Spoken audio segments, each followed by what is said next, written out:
ദൈവനാമം മഹത്വപ്പെടുമാറാകട്ടെ. കുഞ്ഞുങ്ങൾക്ക് ദൈവത്തിൻ്റെ വചനം പഠിക്കുവാനാ ആകാംക്ഷയോടുകൂടെ കുഞ്ഞുങ്ങൾ കാത്തിരിക്കുകയാണെന്ന് അമ്മച്ചിക്കറിയാം. ഇന്ന് നമുക്ക് കർത്താവായ യേശു ക്രിസ്തുവിനെക്കുറിച്ച് പഠിക്കുമ്പോൾ ഈ ദിവസങ്ങളിലെല്ലാം നമ്മൾ കർത്താവായ യേശു ക്രിസ്തുവിൻ്റെ മഹത്വത്തെക്കുറിച്ചാണ് പഠിക്കുന്നത്. അത് അപ്പോസ്തലന്മാരിൽ കൂടെ ദൈവത്തിൻ്റെ മഹത്വം വെളിപ്പെടുത്തുന്ന ഓരോ സന്ദർഭങ്ങളാണ് നമ്മൾ പഠിച്ചുകൊണ്ടിരിക്കുന്നത്. ഇന്ന് നമുക്ക് ഗമാലിയേലിൻ്റെ ഉപദേശം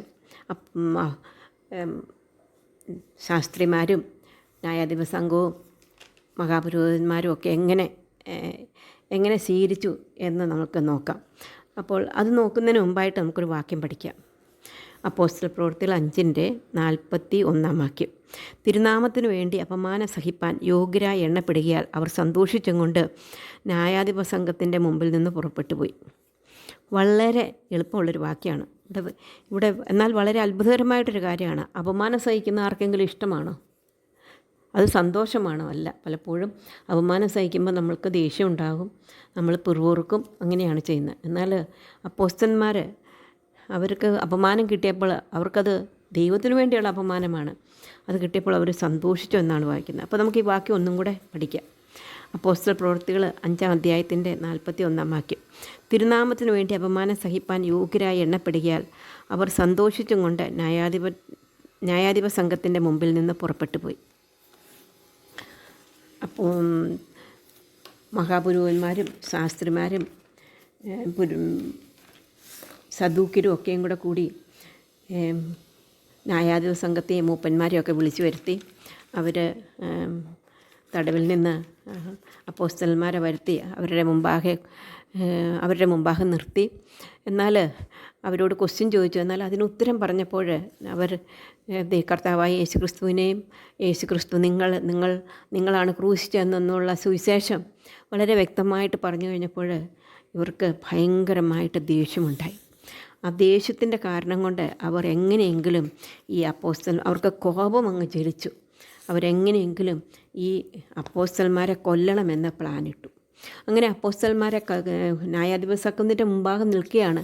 അപ്പോൾ അങ്ങനെ കൊല്ലണമെന്ന് ഇവർ പ്ലാനിട്ട സമയത്ത്, അല്ലെങ്കിൽ ഇവർ വിചാരിച്ചുകൊണ്ടിരുന്ന ഇവരുടെ ദേഷ്യം കോപം അവർ പ്രകടിപ്പിച്ച സമയത്ത്, അപ്പോൾ അവിടെ ഗമാലിയേൽ എന്നൊരു പരീശനാണ്.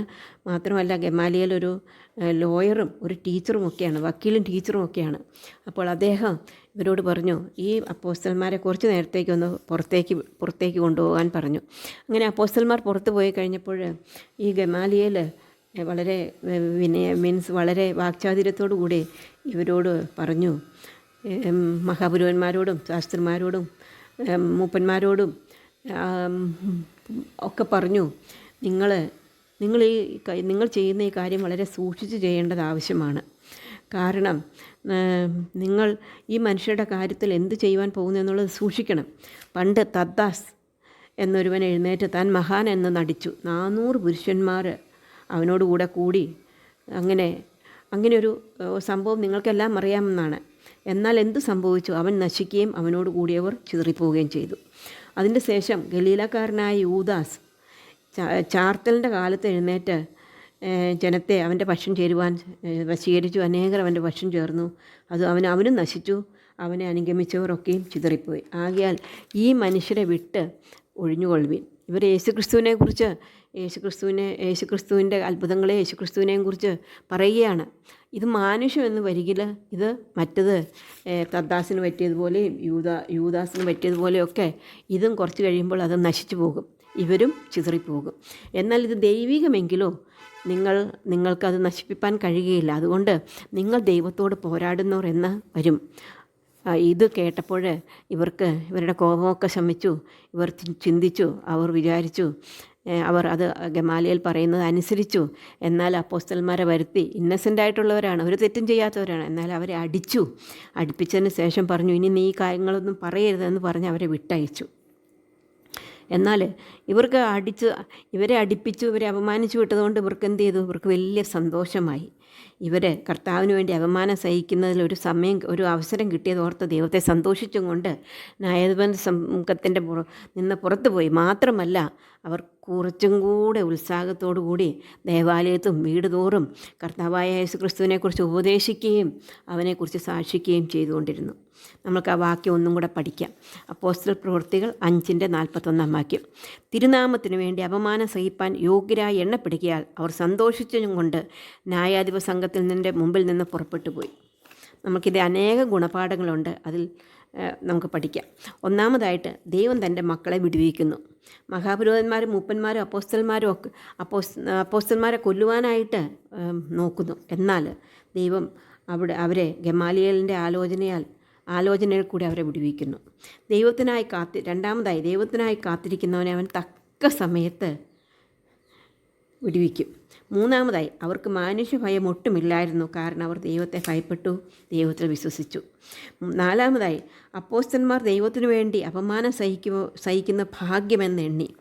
നാമും നമ്മുടെ ജീവിതത്തിൽ ദൈവത്തിനായി അപമാനം സഹിക്കുന്നത് ഏത് സമയത്തും സഹിക്കുവാൻ മനസ്സുള്ളവരായിരിക്കണം. നമുക്ക് പ്രാർത്ഥിക്കാം. സ്നേഹവാനായ ദൈവമേ, നല്ല സമയത്തിനായിട്ട് ഞങ്ങൾ നിന്നെ സ്തുതിക്കുന്നു, സ്തോത്രം ചെയ്യുന്നു. ഞങ്ങൾക്കെന്ന പാഠത്തിനായിട്ട് സ്തോത്രം.